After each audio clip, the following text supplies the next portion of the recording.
Olá, meu nome é Cibele, mas pode me chamar de Bel. Hoje vamos comentar sobre o livro O Peso do Pássaro Morto, de Aline B. O primeiro capítulo se chama Aos 8. E é interessante notar que em nenhum momento desse capítulo ela vai citar o seu nome e ninguém sequer vai chamar o nome dela. E é engraçado que, a gente passa a história todinha assim, a gente não sabe quem é o nome dessa personagem, a gente só sabe que ela é uma mulher, né? Conforme as interações do dia a dia, a gente percebe bem que ela é uma mulher. E aí, né, nesse capítulo ela começa a descrever, né, a casa do vizinho dela, que se chama Seu Luiz. Esse Seu Luiz, com base que ela conta, ele tem um bosque, né, ele tem... um bosque não, um jardim, né, que é todo enfeitado, tem flores, é realmente um lugar muito bonito, muito aproveitador, né. E ela fala que toda vez que vai na casa do Seu Luiz, ela repara que tem um presépio, né, ali no centro da mesa e tudo e tal. E no lugar onde deveria estar, né, na manjedoura, né, que deveria estar Jesus, esse Jesusinho tá no chão, ele não tá dentro da manjedoura. E ela fica intrigada toda vez que ela vai lá, porque esse menino sempre tá lá. E ela dá o nome de Jesus, né, chama de Deusinho, né, o Deusinho do céu e tal. E aí ela pega esse boneco e sempre coloca dentro dessa manjedoura, mas toda vez que ela volta, ele não está lá, ele está em outro lugar. E aí ela contando, né, que o Seu Luiz tem uma esposa, né, e faz pudim delicioso, e ela, toda vez que ela vai lá, ela se aproveita, né, desses pudim.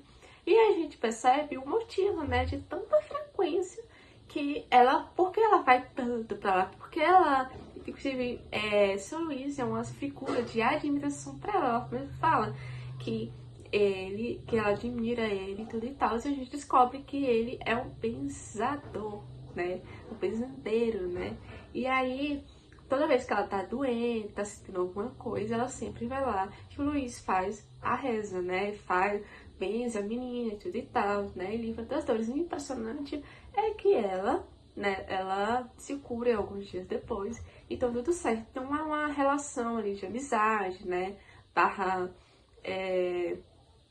barra de vizinho e tal, enfim. E aí, né, dado momento, ela fala que gosta muito, quando ela não está na casa dele, ela gosta de observar, porque ela é muito curiosa, né, e ela acaba, às vezes, até dormindo tarde, de tanto ficar olhando pra ele na janela, regando umas flores no jardim. Mas é, gente, coisa de criança, né?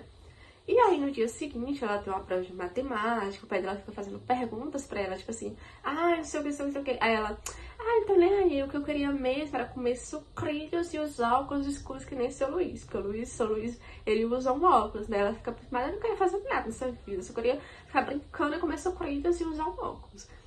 E aí, ela fala, né, que não gosta muito da rotina da escola, porque a escola dela é muito verde e tem muitas borboletas. E ela tem pavor de borboletas, né?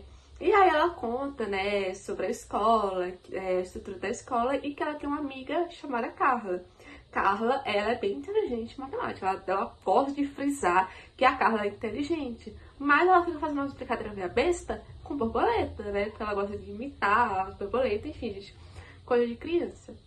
E aí, em dado momento que elas estão conversando ali, né, na rotina da escola, ela explica pra Carla o que é um benzendeiro, né? Ele benze a todas as pessoas, ele cura as pessoas sem precisar abrir elas, né? E aí ela fala assim, quem sabe um dia você se machuque, e aí eu levo você lá pra ele curar sua dor. Enfim, ele fica na promessa, né? E aí, quando ela vai fazer essa prova de matemática, ela fala que ela, como ela não sabia lidar com essa prova, ela sente que com a barriga dela é um chiado, não sei o quê, que tipo, sabe quando o carro tá chegando perto da Paulista e dá um chiadinho, assim. Eu acho que isso era bem na época, né, porque eu nunca ouvi falar sobre isso, o rádio do carro chiar quando chega perto de algum local assim, sabe? E aí eles estão conversando sobre isso, e aí ela pergunta, né, ela lembra disso quando tá passando com a mãe. E ela fala assim, mãe, por que o Seu Luiz usa óculos escuros? Aí a mãe fala que ela tem catarata, e ele fala que tem, né, coisa e tal. E aí ela pensa assim, mas se ele benze tudo, por que não benzer o olho morto para voltar ao normal? Será que ele prefere não ver? Imaginar o mundo deve ser muito mais bonito mesmo. Coisa linda, né? E aí a gente percebe que o cérebro dela funciona como uma criança mesmo. Ela puxa um gatilho, assim, tipo, ela não um gatilho, mas uma coisinha, ela vai levando uma coisa a outra, né? E vai... Às vezes eu ficava um pouco confusa, né? Porque a gente tá falando de um assunto, ela já em outro. Porque a gente tá falando de São Luís, do nada, ela já tá em outra coisa, né? E ela tava falando que São Luís, né, era o grande conhecedor, porque tá explicando a coisa do chiado, né? Que é quando uma coisinha reconhece sua mãe, assim, alguma coisa assim. Eu não entendi muito bem, não vou me aprofundar nisso.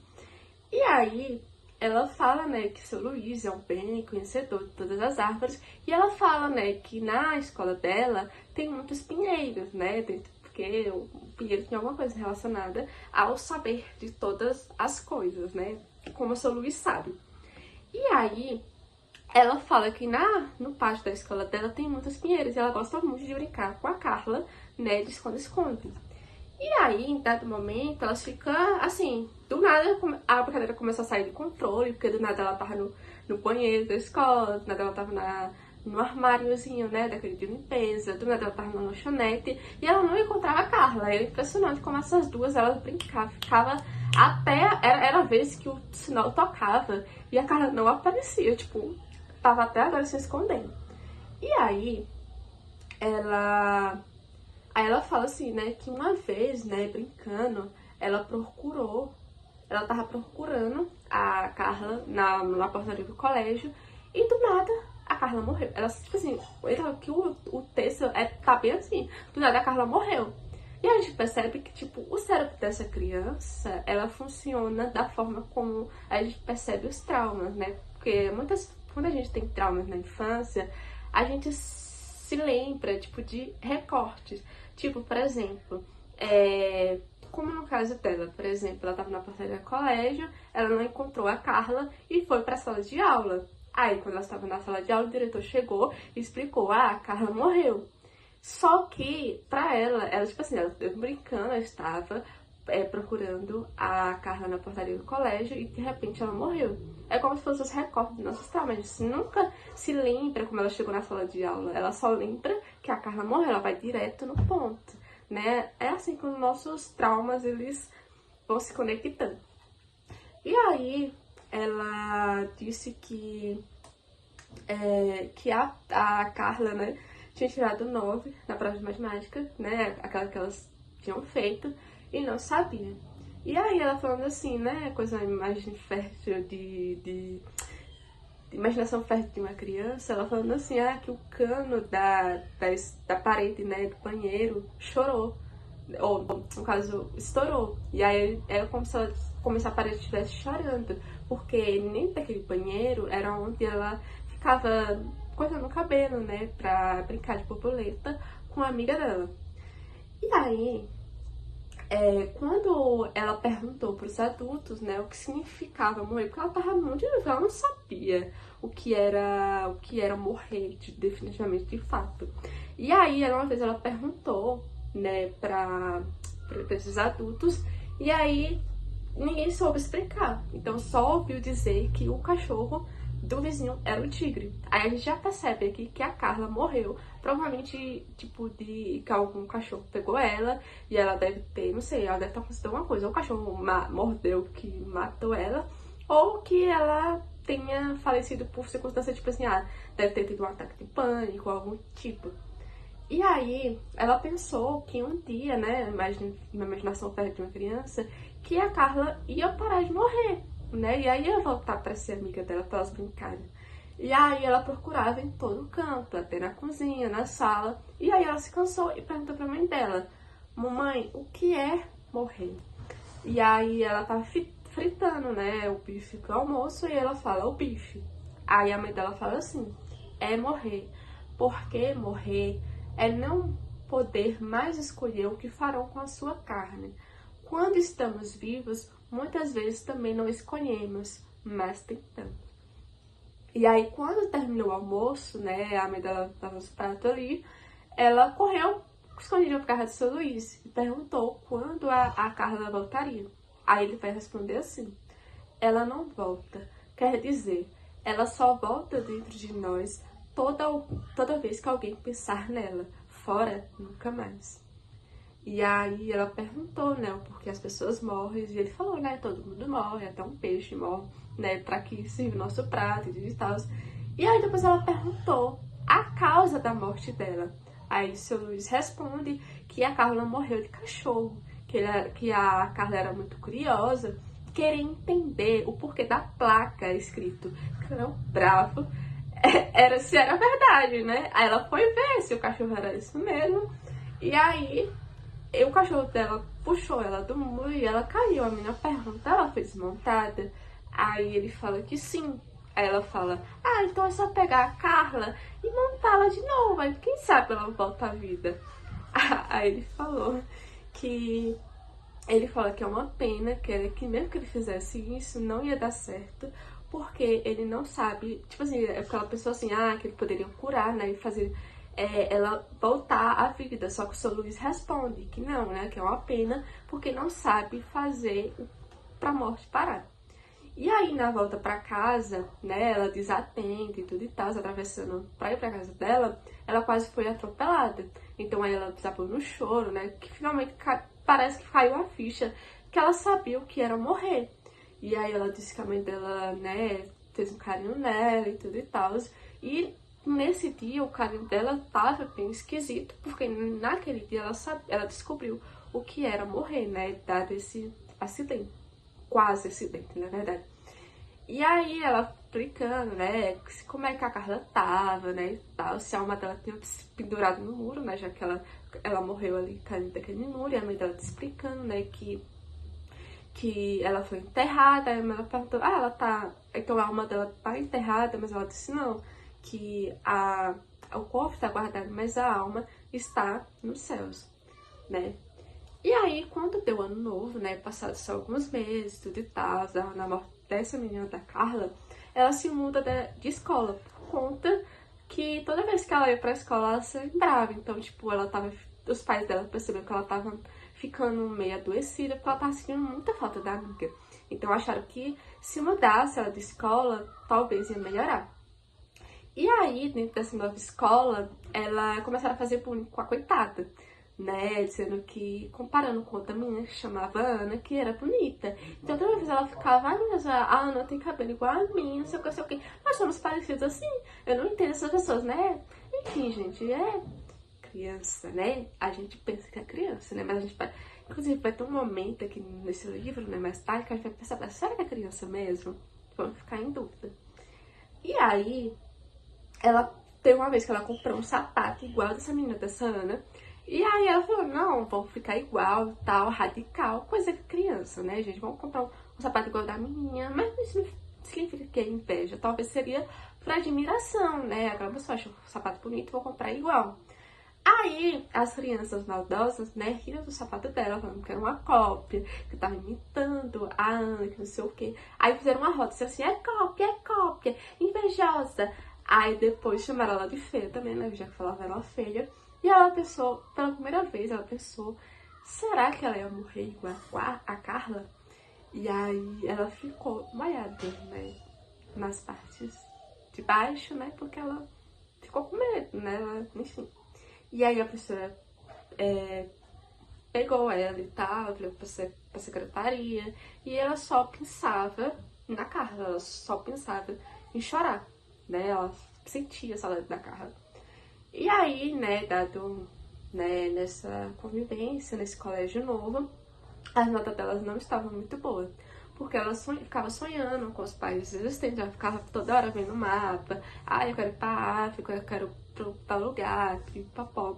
E ela ficava olhando, né, queria viajar o mundo. Aí o pai dela falava, né, sobre o avião que sobe as pessoas, né, pro ar, né, pra poder viajar em curtas distâncias.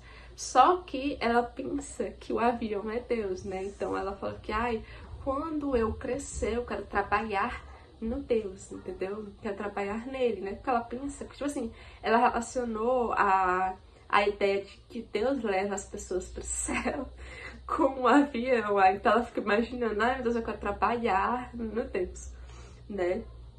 E aí ela pensa, né, que talvez se ela trabalhar nisso, as crianças da escola dela não vão mais mexer com ela, né? E aí, e se tentarem, ela não vai escutar, porque ela está lá de cima. Pô, pô, pô. E aí, a mãe dela diz que não gosta da profissão da filha e fala assim, não, vamos ali no seu Luiz, e tá seu Luiz e tal. E ela diz que não vai, porque ela não tem tempo, porque lembra que as notas dela estão muito baixas, então ela precisa estudar. Só que ela admite, entende? Ela admite que não era o tempo. O problema foi a perda da parte de mim que acreditava nas curas que o seu Luiz fazia. Então, né, provavelmente depois da morte da Carla, ela talvez deixou de acreditar, né, sobre essas coisas. E aí, dado momento, né, a gente tá naquela florescida na infância, né, com uns 8 anos e tal. E aí ela começou a gostar de um menino chamado Caio. E aí esse Caio é o seguinte, ela escutou de alguém, né, que na verdade escutou assim, bem baixinho, que ele gostava muito de Tortuguita. Só que ela sabia também que o Caio gostava da Ana, lembra? Da menina bonita e tal, enfim. Aí ela vai lá e compra 2 tortuguitas, né, pra esse menininho e tal. E aí na hora do recreio, ela leva essas 2 tortuguitas. E aí quando senta do lado dele, fica meio estranho, né, ele fala... Aí começa a citar pros amigos do lado. É tipo, ai meu Deus, que cheiro de mijo. E aí ela fica meio envergonhada, né, obviamente, dá vontade de chorar e tal. E aí quando ela chega em casa, ela pergunta pra mãe dela se ela tem o perfume.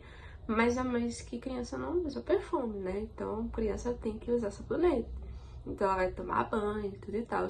E aí, ela percebe que nunca mais vai falar com esse menino, né? Ela comeu uma corrida e tal, dele, né? Que seria dele.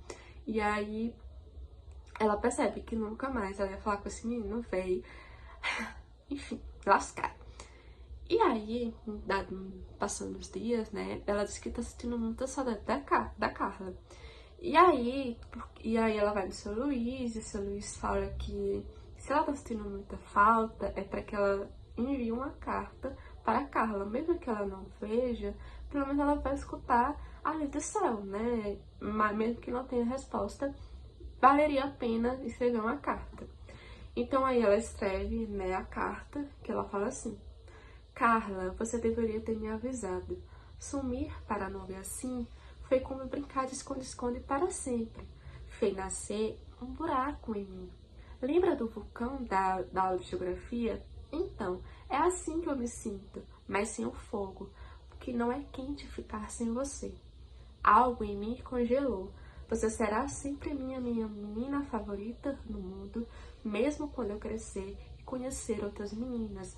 Juro que nenhuma será como você. Pensei que podíamos seguir conversando, mesmo que eu não possa ver você, porque o Deusinho não deixa, senão eu morro também. Queria saber como é morrer. Você me conta? Queria saber como fica o corpo da gente morando assim, na nuvem. Você sente igual quando você estava viva? A diferença só é que a gente não te vê mais. Achei uma foto sua no álbum da escola. Você estava com o sol na cara e seu olho verde, mais verde que nunca, por culpa do amarelo do sol. E porque eu te amo mesmo com você morta. Espero que seus olhos estejam abertos. Um beijo e um abraço. Da próxima carta eu vou fazer um desenho. E para enviar essas cartas, ela subia no telhado e começava a fazer os aviões de papel e jogava, né, no ar, porque ela achava que os aviões iam subir em direção ao céu. Só que aí, certa tarde, bateram na porta da casa dela, quem atendeu foi o pai. E aí a vizinha tava com um monte de saco, assim, né, saco, né, desses papéis que ela enviava. Aí o pai dela reclamou com ela, falou assim, é porque eu achava que ia pro céu, né. Ela pensa nos passarinhos e aí ela tenta até, né, mandar pelos passarinhos, só que os passarinhos, eles não estão nem aí pra ela, né. E aí, quando ela vai, né, reclamar disso pro seu Luiz, que não consegue enviar carta, ela vai na casa dele, bate na porta, só que ninguém atende. Aí ela tenta abrir a maçaneta, só que ela não consegue, tá trancada. Aí ela volta pra casa e fala pra mãe dela, seu Luiz não me atendeu e tal. E aí, só que na cara dela, né, na cara dela já tava pra entender que alguma coisa tinha acontecido. Aí ela fala, né, que ela não contou nada, porque achou que era muita morte para uma criança saber de uma vez. Aos 17, né, é o nome do nosso segundo capítulo, né, a segunda fase, né, dessa vez dessa pessoa que a gente não conhece. E aí ela tá contando pra gente que ela vai a um show de rock, né, que ela nunca tinha ido e que ela vai pela primeira vez e que quem chamou ela foi a amiga dela, Paula, né. E aí essa Paula, né, ela fala que ela sempre quebra o galho dela, né, porque ela tem um ficante, né, chamado Pedro, e toda vez que ela precisa, né, assim, dar uma fuga, ela sempre fala que vai pra casa da Paula, só que na verdade ela vai encontrar o Pedro. E aí, né, o Pedro, ela fala que o Pedro não vai, né, porque a mãe dele tava sem grana e aí não tinha como bancar, né, porque o ingresso era caro e tudo e tal, aí ele não vai. Aí ela fala que no show, né, ela tá dançando muito, né, com um cara com camisa de xadrez, né, eles beberam bastante cerveja e tal. E aí tá curtindo muito com os três, né, ela, o menino e a Paula. E aí, nisso eles estão curtindo, a Paula, né, ela tá se esfregiando e tal, tá demarcando o bico, né, na blusa. E aí ela fica falando assim, meu Deus do céu, ai, que, né, salivando e tudo e tal. E o menino percebe isso, só que os dois também estão olhando pro mesmo lugar. E aí eles estão conversando e tudo e tal. E aí ele sabe, né? Você sabe como é um show de punk, né? Todo mundo começa a ficar desesperado quando tocou uma música que eles gostaram muito. Aí todo mundo começou meio que correr ali na direção do palco, aí começou a ficar apertado. Então naquele suor, aquela vibe toda, assim, meu Deus do céu. Ele, né, obviamente, é uma coisa de adolescente, aí ele, do nada eles estavam os três ali se beijando. Aí beleza. No dia seguinte, né, deixa eu dar uma nota assim. Por quê? O Pedro era só. Um relacionamento dela com o Pedro era apenas casual. Tipo, eles não tinham nada e tal. Então, eu acho que ele não deveria nem ter sido preocupado com isso. Porque, pelo amor de Deus, né, Mona? Pelo amor de Deus, né, Boff? E aí, alguém do colégio tinha essa foto, né, dos três beijando e tal. E aí começaram um boato, né, na escola, começou a rolar que ela estaria traindo Pedro. Aí o Pedro chegou revoltado, não sei o que, me chama ela de puta, né, porque ela ficou com duas pessoas e tal. E aí ela fala que ainda gosta dele. Calma, Pedro, eu ainda gosto de você, que não sei o que. Aí, só que ele continua chamando ela de puta e tal. E aí na escola o povo começou a chamar ele de corno, né? Porque, né, dado o momento. E aí colaram muitas fotos, assim, tipo, dele com chifre e tudo, né? E aí também aconteceu a mesma coisa com ela, né? Só que pior, né? Já que ela sofreu um assédio ali, obviamente. E tal. E aí né, ela ficou bem triste, né, por causa dessa situação e tal. O Pedro não queria falar com ela porque tava com ódio dela. E aí, em um dado momento, nessa tristeza que ela tava sentindo, né, porque ela perdeu, poxa, ela perdeu o golfinho dela, que nem namorado era, né. Vamos começar por aí. Eu já fiquei revoltada daí, eu fiquei, porra, tu não deve nada a ele, mana.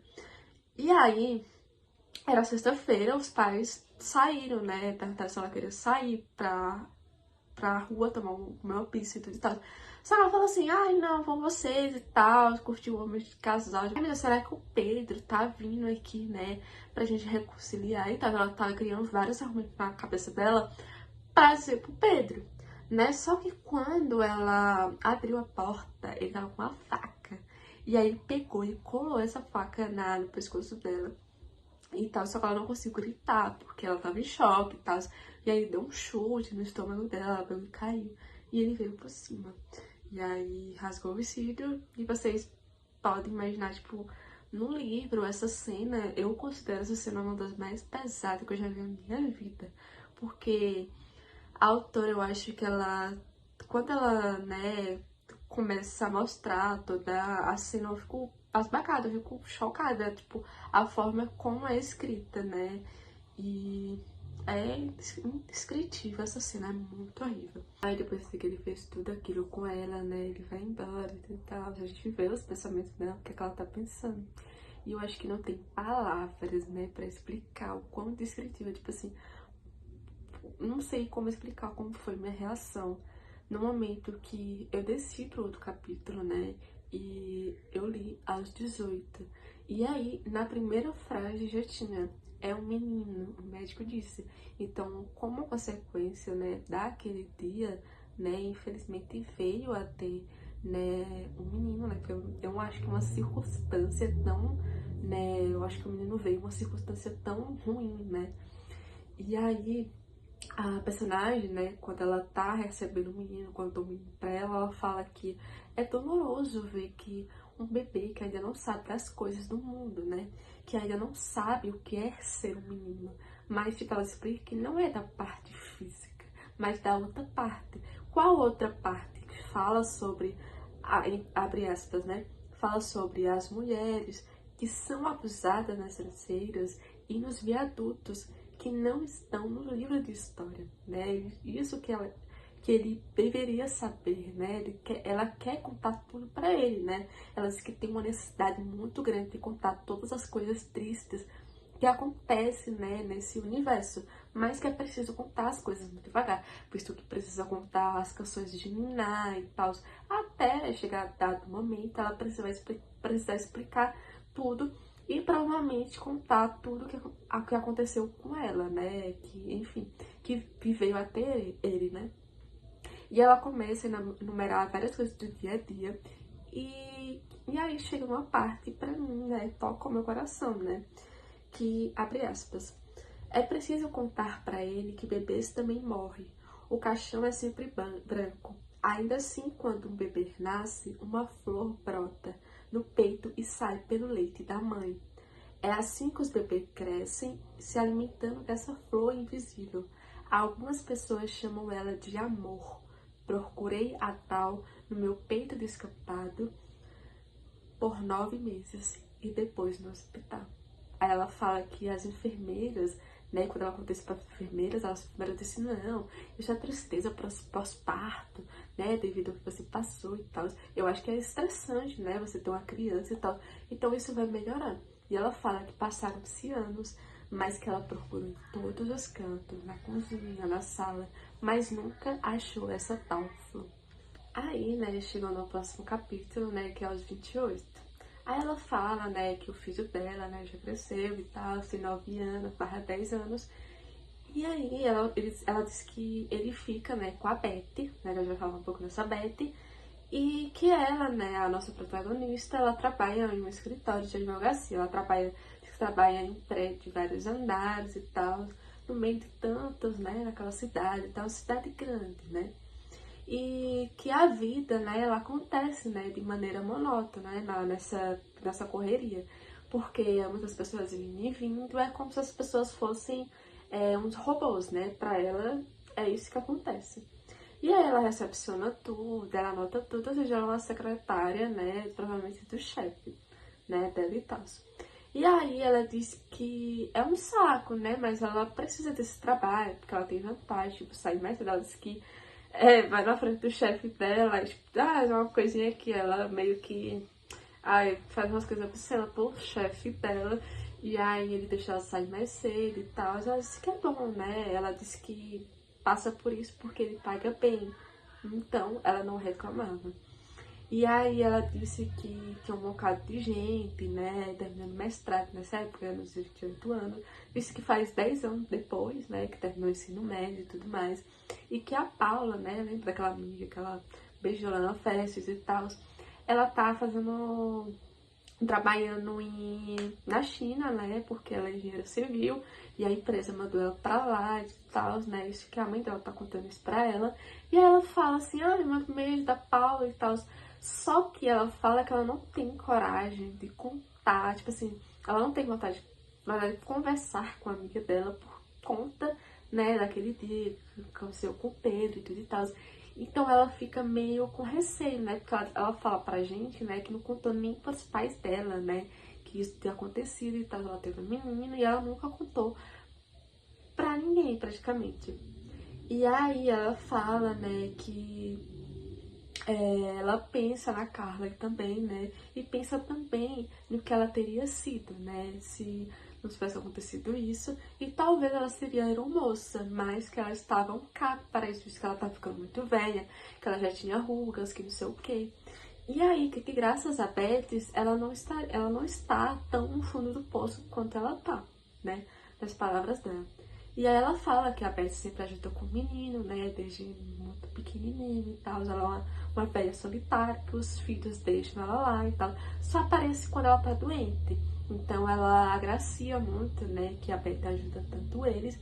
E aí, só que assim, né, como a criança, né, ela vê uma figura materna na Betty, não na mãe dele realmente, ela fica meio ciumada, né, porque o menino dá a mínima ideia, tipo, não dá a mínima pra ele, sabe?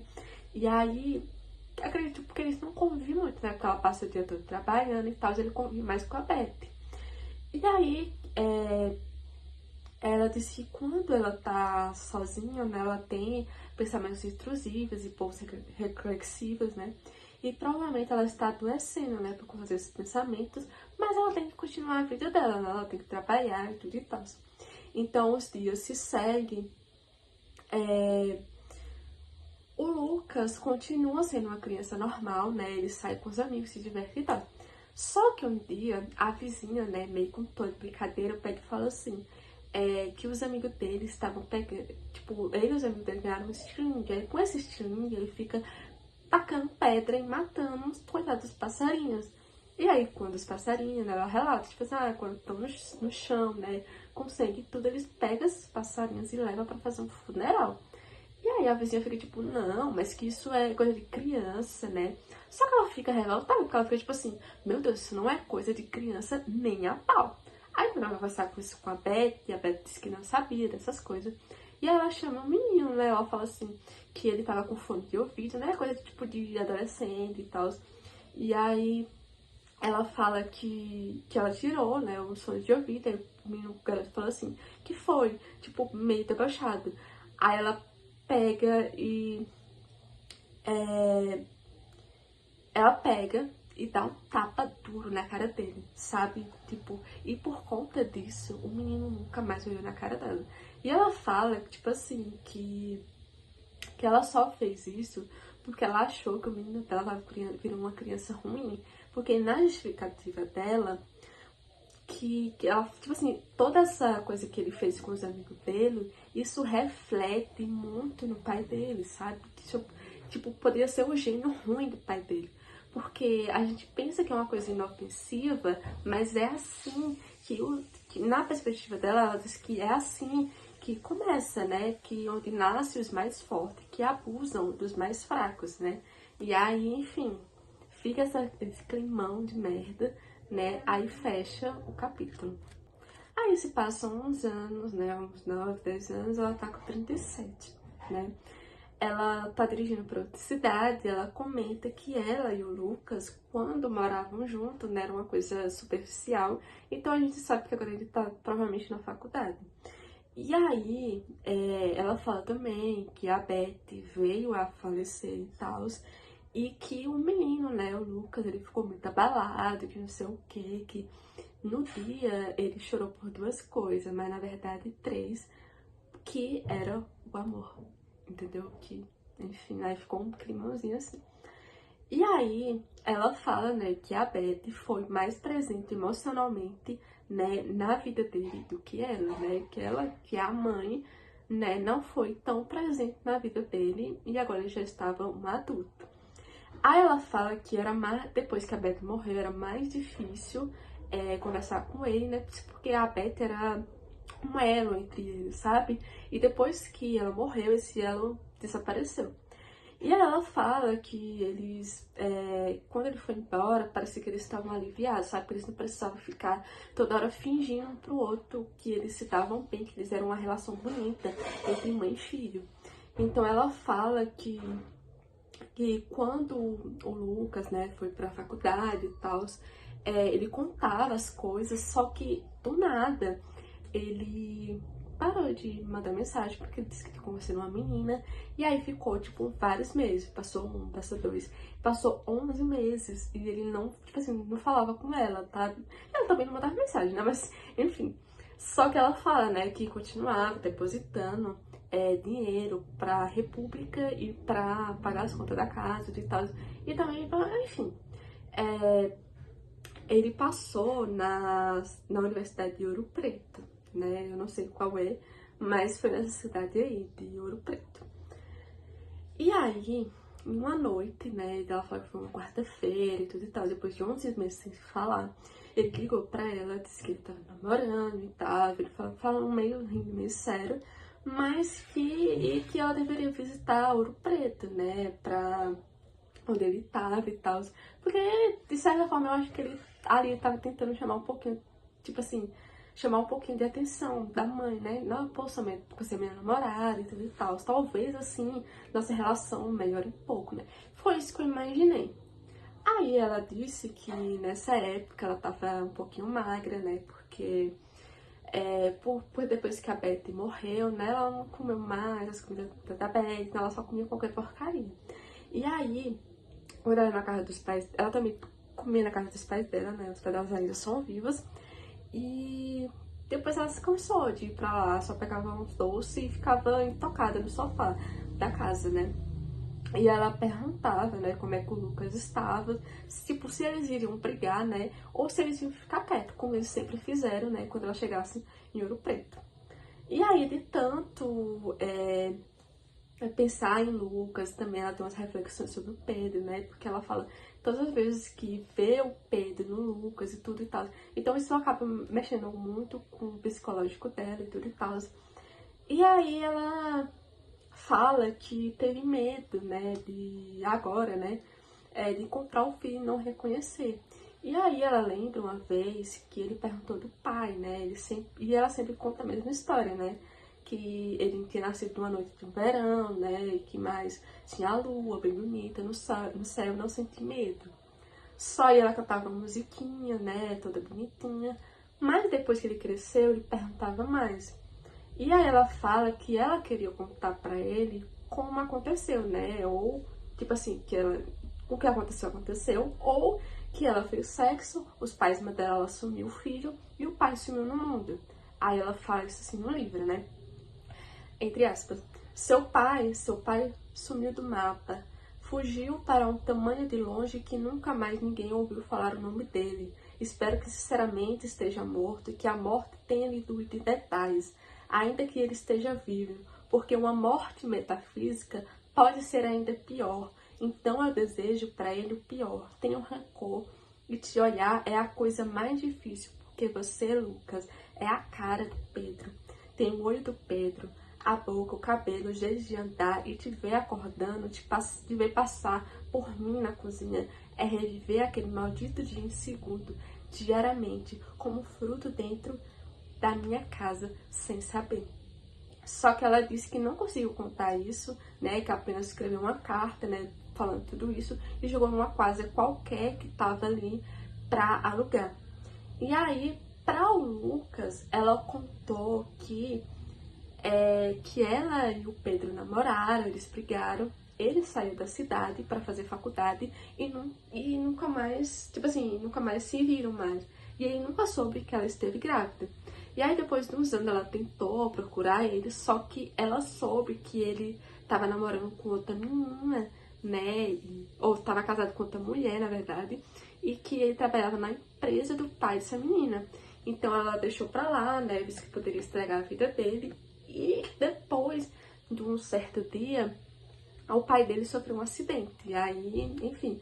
Então, pro Lucas, o pai dele morreu, né? Então, ela nunca contou essa história pra ele até hoje, né? Ele já deve ter uns 20 anos e tal. E ela nunca contou pra ele. E aí, ela dirigindo, né? Pensando todas essas coisas. Ela tá dirigindo pra Ouro Preto e pensando nessas coisas. E aí, quando ela para no posto, né, um cão preto ficou olhando fixamente pra ela.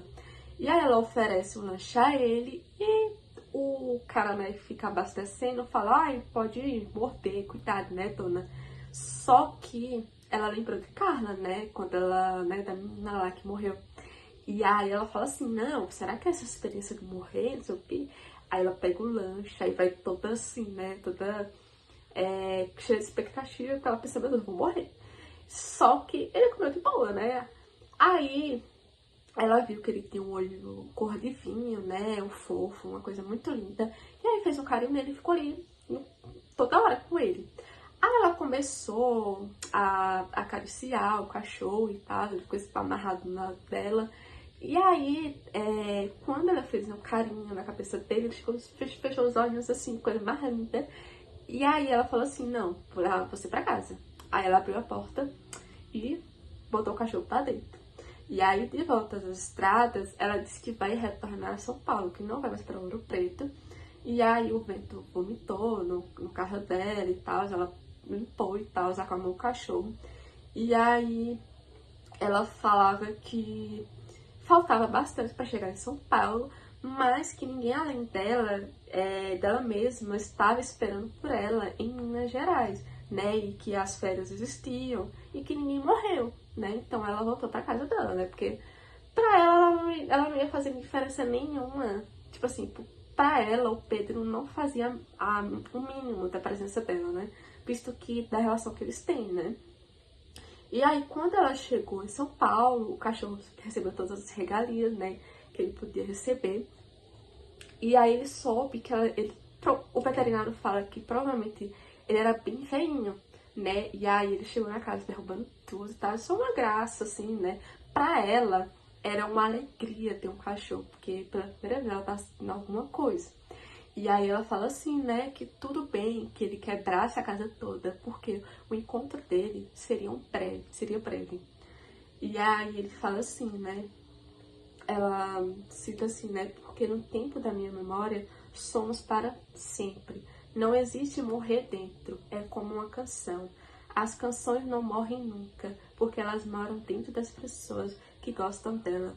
Você conhece aquela rua? Se essa rua fosse minha, eu mandava ladrilhar com pedrinhas de diamante para o meu vento passar. O nome do cachorro é Vento. Nessa rua, tem um bosque que se chama solidão. Dentro dele mora um vento, o cachorro, que roubou meu coração. E aí ela foi dormir, né? Ele dormiu e ela também foi dormir. E aí só que ela ficou lembrando de Lucas. E aí chegamos ao capítulo, né, que se chama Aos 48. E aí, né, a nossa personagem, ela tá se arrumando porque o Lucas e a nova namorada dele estão na cidade. Então ela tá se arrumando e tal, ela disse que tá procurando salto, só que o vento, né, o cachorro, ele não... Ele diz assim, ele fica com aquela carinha, tipo, ai, eu acho que eu comi, né? E aí ela disse que veste uma bota e tal. E aí ela desce, né, ela mora num apartamento, né, ela tem um apartamento. E aí ela desce e entra dentro do carro. Aí ela fala e conhece a Joana, né, que a Joana, ela tá grávida de 6 meses. E ela contando, né, nos pensamentos pra gente, ela fala que a sensação de saber que vai ser avó causa um desconforto nela, porque ela sente que a morte está próxima e teme que o vento também vá ser demais. Tipo, pra ela, o maior medo tipo assim, a pior coisa que poderia acontecer na vida dela é esse cachorro morrer. E aí eles foram pro restaurante chique e tal, ela nota que o Lucas tá bastante apaixonado por essa mulher, que essa mulher é uma mulher bem robusta. Eu acho que eu senti um pouco de ciúme, né? Porque ela fica, ai, essa menina toda linda, mal sabendo que daqui a pouco isso vai acabar, sabe? Tipo, ela vai ficar assim. E aí eles falam que vão pra Itália, porque o menino, né, o menino vai nascer lá e tudo e tal. E porque os pais dela, né, da Joana, eles moram lá, então eles querem uma cidadania italiana, não sei o quê. Porque isso vai ser muito bom pro emprego futuro que ele tiver, né? Porque se ele tiver uma cidadania italiana, ele vai ser aceito na puta que pariu. Aí, o que acontece? Ela fala assim, né, que o menino nem nasceu e já estão salivando o que o menino vai ser, né?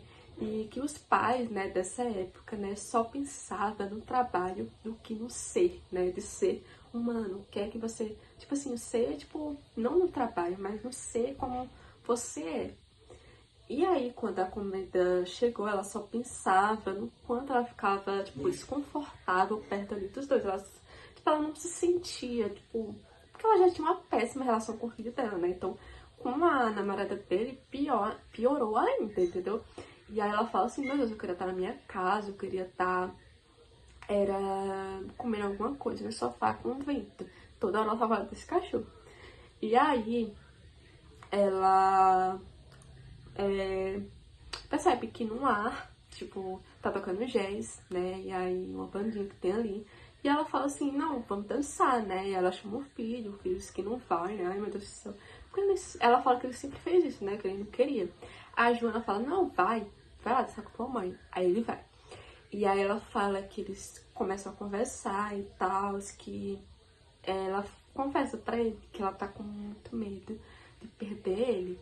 Só que ela fala, mãe, ele fala, né? Ô mãe, não sei o que, é só alguns meses e tal, é só pra ter o bebê, se casar e depois a gente volta. Só que ela fica, meu Deus, eu sinto muito por ter errado, por contar das coisas. Aí, por um momento, a gente acha que ela vai contar as coisas, né? Tipo assim, que vai ter uma redenção. Só que não, ele fala, mãe, você já me disse isso, não precisa ficar repetindo. Aí ela fala que que ele sai, né, volta pra mesa, e ela fala que pra ela é uma dor, que ela sente um baque muito forte. Aí a partir desse momento, né, desse baque e tudo e tal, que ela, né, tá ali sozinha no meio de tantas pessoas com perfume caro e tal, ela disse que ela nunca mais vai contar, tipo, pra ninguém.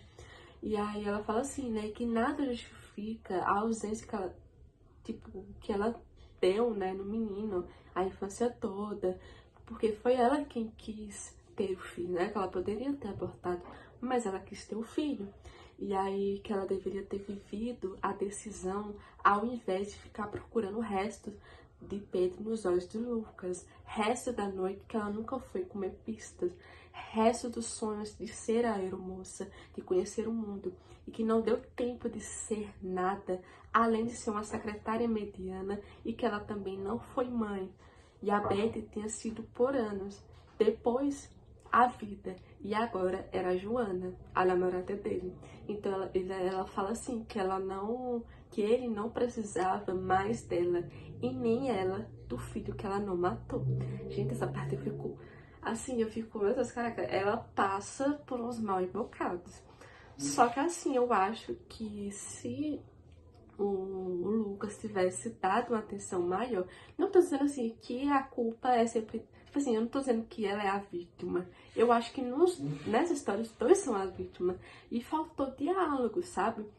Tipo, eu acho, tipo assim, aquela vez era a última, tipo assim, a última chance dela contar pra ele, só que ele cagou, sabe? Tipo, sabe, me frustra, sabe? Mas eu entendo que a vida, né, não é como a gente quer e tal.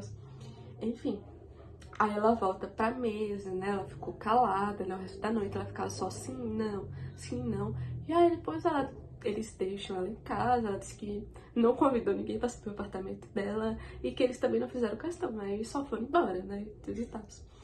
E aí ela fala que quando chegou, né, na casa, ela encontrou um cachorro e fala sobre a vida dos dois e que talvez na vida dela, né, olhando pro cachorro, que talvez ela tenha sentido o amor, né, pelo cachorro. Enfim, enfim. E aí, ela se vê no momento que ela tá ali, né, no sofá e tal, ela lembra, né, do Lucas e ela tá ali, ela tá passando, né, pela morte de uma mãe que ela nunca foi para Lucas. E aí ela percebe que a casa é toda sem graça, que ela nunca teve vontade de decorar, mas fala que nada era dela, porque ela ia embora, né, daqui uns anos, ela ia embora, ia morrer e não ia levar nada daquilo. E aí ela disse que o que pertencia a ela era apenas a rua que ela tinha passado a infância e que o resto, o mundo era estrangeiro. E aí o Lucas, ele foi pra Itália, né, 10 dias depois, né, desse jantar, e nasceu um neto chamado Carlos Eduardo. E aí ela tipo, comenta com a gente que esse nome é muito estranho, muito longo para uma criança, né? Que no mínimo que chamaria ele de Cadu, né? Assim, na infância e tal. Tipo assim, né? A infância é muito longa para alguém chamado Carlos Eduardo, né? E aí, quando ela vai falar isso pro filho, né, que, ai, você não tinha outro nome melhor, não? Só que tava no Viva Voz, né, lá na Itália, e a Joana escutou isso. Só que ela não gostou, né, dessa, dessa conversa, e aí eles ficaram muito tempo sem se falar, né, o filho não mandava mensagem pra ela e tudo e tal. E aí, esse tempo virou meses, virou, né, sem se conversar, e virou anos. E aí, mais tarde, ela descobriu que o nome Carlos Eduardo era homenagem ao pai de Joana. Só que ela fala mais tarde também que não era nada disso, que também foi a falta de amor. Próximo capítulo é aos 49. Aqui ela diz que começa, tipo, o capítulo dizendo que tem muita gente, né, dentro da casa dela, tirando as coisas, né, do apartamento, e dizendo assim que o cachorro é muito grande, né. E aí a gente dá pra entender que ela provavelmente tá se mudando. E aí ela fala que ela organizando as coisas da mudança, ela encontrou uma caixa, né, de memórias, e ela encontrou o deusinho do seu Luiz, né? E isso lembrou muito a ela, os pais dela, né, da vida boa, que não voltava mais, né? E ela fala que, né, que os pais dela morreram há alguns anos e que o pai morreu dormindo, né? Enfim, e aí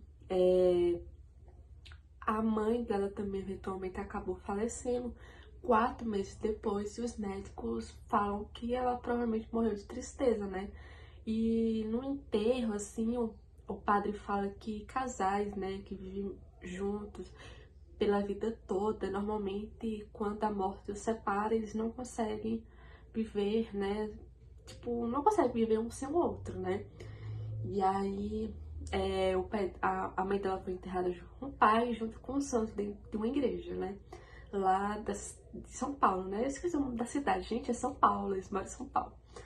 E aí, na mesma caixa, ela encontrou a redação dela, né? Que ela tinha feito, que eu acho que eu não comentei, né? Mas na escola ela fez uma... Na época que ela perdeu a Carla, ela fez uma redação, que ela tirou 4, inclusive ela ficou com muito ódio da professora, porque disseram que ela não tinha escrevido essa redação muito bem. E o nome da redação era A Cura Não Existe. Aí eu vou citar, né, essa carta que ela fez. Na carta não, redação. A cura não existe. Professora, nem adianta me dizer que sim. As pessoas estão morrendo nas guerras. Eu vi no filme de Forrest Gump que elas perdem até as pernas e ganham rodas nas cadeiras para chegar em algum lugar ou tentar. Mas elas também perdem as mães, as roupas, a vontade de viver, a casa que elas moram. O ano novo delas é muito triste, em um bar cheio de gente. Elas rezam para Deus, mas ninguém sabe de onde está Deus e nem os mortos. Eu sei. Minha mãe me contou quando a Carla morreu, que o corpo ficava na terra e a parte mais importante da pessoa morta fica no céu apoiada na nuvem, né, que é a alma. Por isso cada nuvem tem um desenho, são dos mortos-vivos que moram por lá. Eu acho que a Carla tem um formato de borboleta para saber quem ela é. Mas não achei nenhum assim. Tem muita repetida de coelho e dragão. Não sei se existe uma regra para os desenhos nas nuvens, mas sei mesmo que a cura não existe. Porque curar é deixar o mundo feliz inteirinho, e o mundo inteirinho é triste, triste, professora. Que nem a boca apagada de uma boneca que eu tinha, eu dei. Não estava mais aguentando. Aquele rosto sem boca, estou cinza, com a falta que a minha amiga me faz no dia a dia mesmo, sabe, professora? E também umas coisas que eu acho que perdi, como um pátio grande para tomar lanche, tão grande que faz o sinal de um fim de intervalo soar comum, mas já de tão legal que é estar ali. No colégio antigo era assim. Nesse, eu nem saio da sala para comer. Eu como meu lanche na mesa que eu estudo. Eu estou sempre bem sozinha. Dá até para tirar a caca do nariz sem ninguém notar.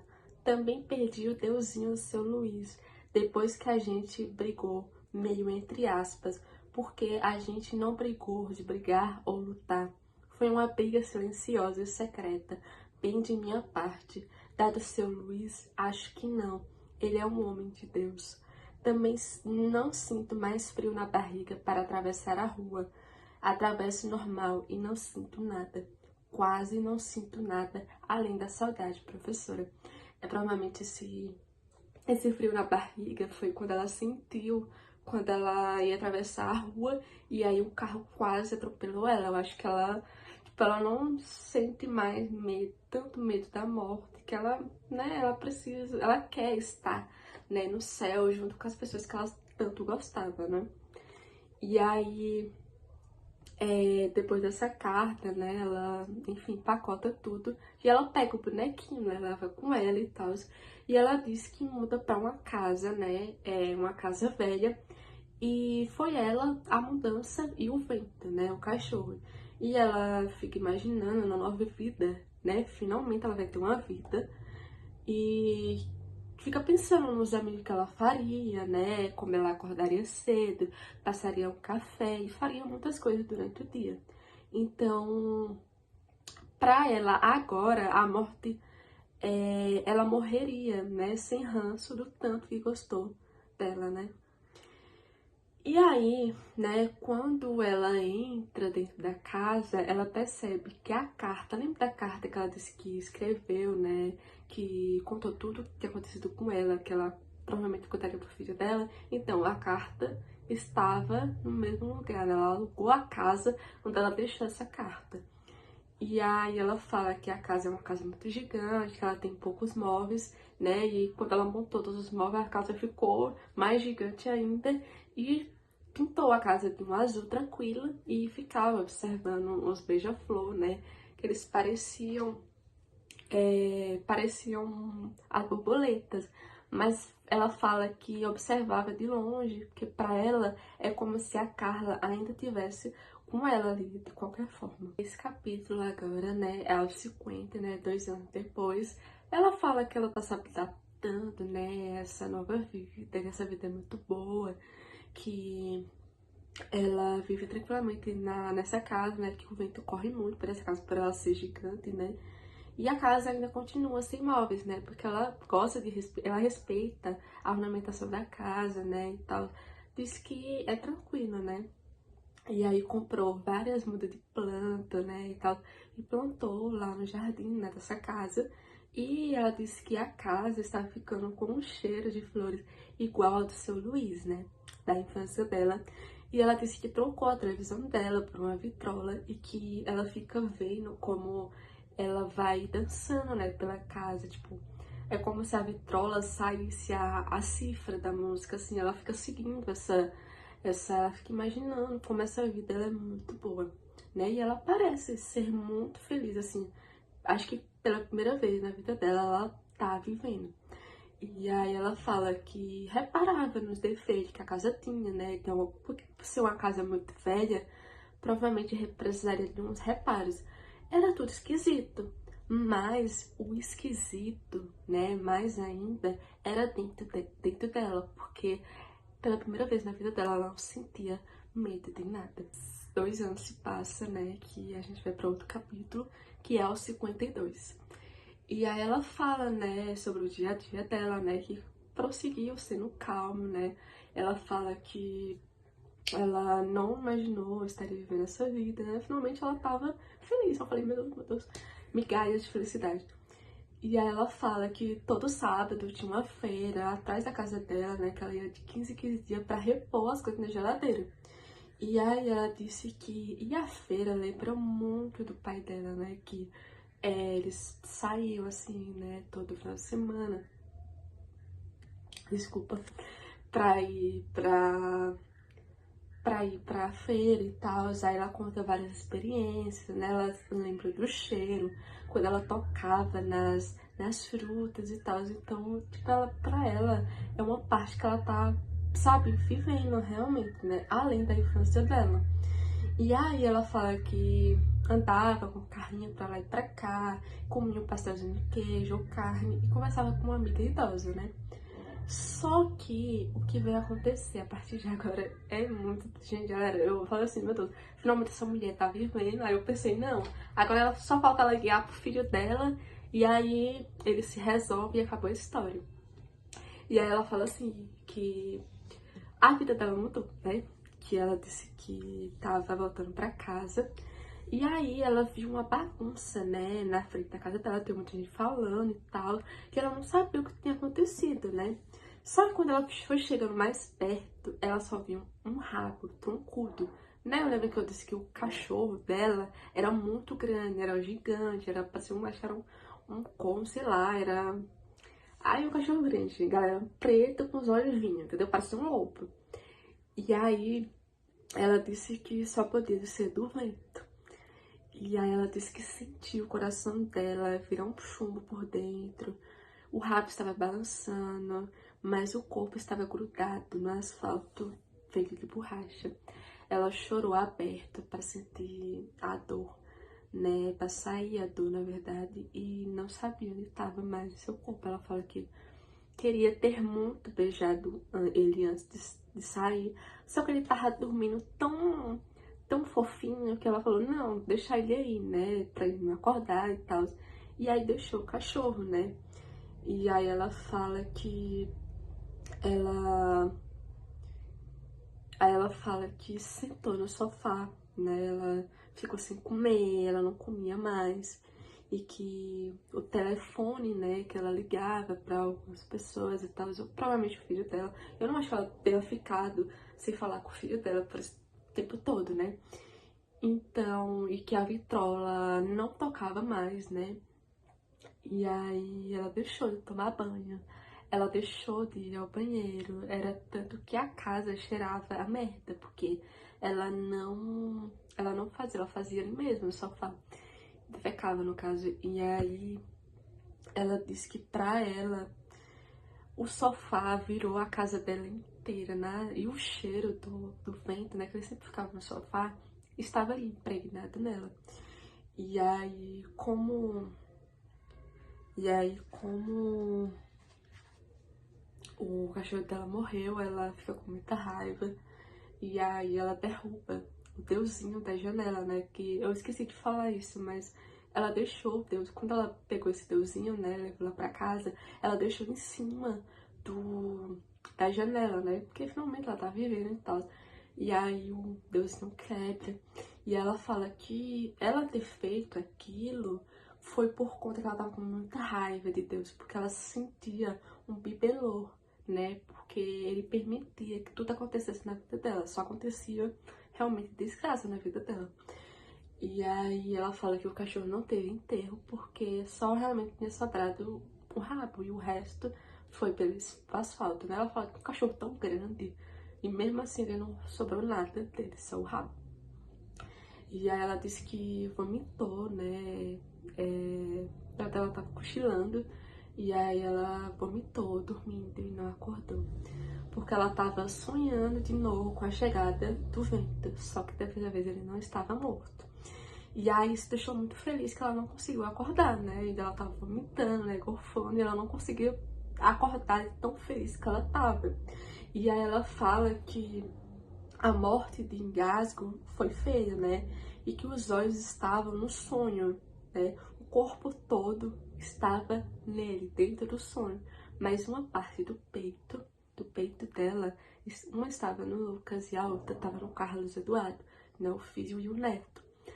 E aí, eles estavam vivos, mas ela sabia que não o ver nunca mais, por questões sentimentais, doía menos que não ver alguém mais, porque ela deixou de existir. Então, eu acho que foi remoendo todas as coisas que ela tinha, né? Ela perdeu a Carla, ela perdeu o seu Luiz, ela perdeu uma infância, talvez uma da infância legal, ela perdeu os pais, e não que, né, enfim, mas ela perdeu muita coisa da vida dela, né, eu acho que ela ficou remoendo isso no coração dela, E talvez pra ir, tipo, perder o cachorro, uma pessoa que a gente se ama, né? Que ela tanto amava, que pela primeira vez ela sentiu amor. Então eu acho que ela não ia voltar, ela não queria mais viver, sabe? Tipo, um motivo maior dela viver tinha acabado de falecer. Então ela não queria mais voltar. E aí, né, ela acabou morrendo, né? E aí descobriram o corpo dela alguns dias depois, quando os vizinhos reclamaram do cheiro, né? E aí o chefe, quando descobriu isso, ele ficou muito chocado, né? É engraçado que esse chefe não aparece em nenhum lugar, só fala naquela missão lá, né? Mas ele fala que as pessoas do escritório falam que ficou tão chocada, que ele ficou tão abalado visivelmente, porque ele achou que ela tinha desistido do trabalho, né? Tinha sumido do trabalho, porque ela finalmente tinha seguido o sonho de ser aeromoça. Aí talvez ela, tipo, foi isso, aí ele ficou choroso, né? Enfim, é uma história muito triste, porque ele nunca imaginou que ela ia desistir do emprego pra... Tipo assim, ele imaginou que ela ia desistir do emprego pra ser aeromoça e não da vida. Foi triste. E aí, o autor, né, fala que a vida seguiu seu curso, as plantas morreram, essa carta, né, que ela pegou, ela picotou, né, e provavelmente essa carta virou reciclada de uma caixa de leite. Muitas pessoas beberam dessa caixa, né, e aí os móveis morreram e as outras coisas também pereceram. Tentaram alugar a casa, mas ninguém queria, e quando tentaram derrubar, também não conseguiram. É como se a casa tivesse uma proteção, assim, espiritual, que ela nunca conseguiu ser demolida. Aí termina, né? A gente acharia que terminou, né? Já que ela, infelizmente, veio a falecer, né? Em uma fatalidade, né? Muito triste, né? Só que, deslizando, achei como se fosse um epílogo, né? E se chama Póstumo. E aí ele fala assim, né, que obviamente o Lucas foi avisado, né, por uma chamada internacional, né, da morte da mãe. E aí ele fala assim, que ele não chorou perto de ninguém, não quis chorar na frente do Carlos Eduardo, não chorou na frente do sogro. E com a esposa só deu um abraço, mas ele nunca conversou, tipo assim, tão abertamente sobre a morte da mãe dele, né? Então ficou por isso mesmo. Só que no ano seguinte, né, depois que ela morreu, ele foi para São Paulo, que ele precisava resolver algumas coisas do sogro, né, da empresa que ele tinha no Brasil. E aí ele decidiu passar, né, no cemitério, onde a mãe dele foi enterrada. E aí ele levou um buquê de flores e tal. E aí ele vê que na lápide dela estava escrito, né, a cura não existe. E tava lá enfim, a data de morte e a data de nascimento. E aí ele fala que é estranho, né, que a sua mãe para sempre não estava mais viva, né? Ele falou, né, a sensação, como era muito estranho e tal. E aí ele tá lá, né, refletindo e tudo e tal, e aí do nada chega um homem com um buquê. Eu acho que eu confundi, né? Eu acho que esse homem que tava com um buquê. E aí fala que disse que bom dia, ele respondeu bom dia, e ele ficou com muita vontade de perguntar quem era este homem. Bom, aí assim terminou o livro, né? E eu acho muito interessante, né, a forma como esse livro foi construído, né? É feita para chocar, impactar em muito, né? Porque durante todo esse livro a única coisa que eu fiz foi chorar. E engraçado que eu tinha comentado no começo, né, é que a personagem ela não tem nome. Eu acredito, né, na interpretação que eu tive sobre esse livro, é que a gente, tipo assim, eu acho que a gente convive com várias pessoas, né, que pra nós não tem nome, né, que passam por isso diariamente. É como se fosse mais uma estatística, né? Uma pessoa que passou por uma vida, tipo assim, passou por um trauma e não conseguiu se reerguer, tipo assim, tão cedo, né? Ela demorou muitos anos e aí quando aconteceu um baque, foi que ela desistiu de realmente de viver, né? E claro, teve muitas situações que ela foi errada, né? Como ela mesma admite. Mas eu acho, tipo, pra mim, ela deveria ter buscado ajuda e tal. Eu sei que uma pessoa em traumas, ela não consegue, né? Inclusive, ela disse que ela os pais dela morreram sem saber que ela tinha passado por isso, né? Eu acho que tem dores, né, que a gente, tipo assim, privatiza para nós mesmos, que acaba se perdurando a vida toda e a gente não consegue resolver essas coisas, né? E eu acho muito interessante a premissa desse livro, né, que faz com que a gente também olhe para as outras pessoas que talvez estão passando por isso, né? Então, é sobre falar da dor de nós mesmos, né? A importância da gente contar isso para uma pessoa e a importância da gente notar essa dor em outras pessoas, né? É isso, eu espero que vocês tenham gostado desse vídeo, né? Deu um pouquinho de trabalho para fazer. E eu espero que vocês, né, comprem o livro, que vivam essa experiência, porque eu acho que é muito diferente, né? Você escutar alguém falando sobre esse livro e você ler e sentir o livro. Eu acho que são coisas completamente diferentes. Então eu recomendo que vocês comprem o livro e desfrutem dessa experiência. Eu gostaria de vocês deixassem um like também e comentassem, né, aqui nos comentários o que é que vocês acham, o que é que eu poderia estar fazendo, né, quais livros que eu deveria ler, né, e assim, pode ser qualquer um, gente, assim, só não seja muito longo, por favor. Tenham dó de mim, né, porque eu ainda tô começando e tal, mas qualquer ajuda é bem-vinda. É isso, tchau!